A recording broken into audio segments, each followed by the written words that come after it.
அப்பப்போ ஹெல்த்தியாக ஏதாச்சும் சாப்பிடணும் அப்படின்ட்டு கொஞ்சம் வெஜிடபிள்ஸ்லாம் வாங்கினா கூட அது அப்படியே ஃப்ரிட்ஜில் தான் இருக்கும். எல்லாத்தையும் எப்படியாச்சும் காலி பண்ணணும் அப்படின்ட்டு கேரட், கியூக்கும்பர், கேப்சிகம் போட்ட சாலட், அப்புறம் சீஸ் பிரெட், வீட்டில் சால்மன் இருந்துச்சு, அதையும் வச்சு தான் அன்னைக்கு மார்னிங் பிரேக்ஃபாஸ்ட் வந்து முடிச்சிட்டோம்.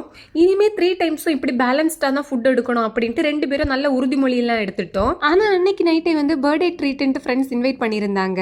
நான் சிம்பிளாக தோசை சாம்பாரோட முடிச்சிடலான்ட்டு தான் நினச்சேன்.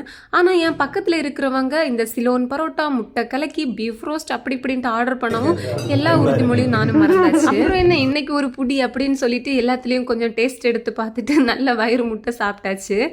நாங்கள் போனது இப்போ ஹீத் லுல்லுவோட ஆப்போசிட்டில் புதுசாக ஒரு சின்ன ரெஸ்டாரண்ட் ஓப்பன் பண்ணியிருக்காங்க. அங்கே தோசையிலேயே ghee roast, masala dosa, onion uttapam அப்படி இப்படிட்டு நிறைய வெரைட்டிஸ் இருந்துச்சு. அண்ட் பரோட்டாவில் கூட இந்த பன் பரோட்டாலாம் இருந்துச்சு. பக்கத்தில் இக்காய்ஸ் இருக்குது, அங்கே போயிட்டு டீ எல்லாம் குடிச்சிட்டு ஹாப்பியாக இந்த தேர்ஸ்டேவை முடிச்சாச்சு. தேங்க்யூ.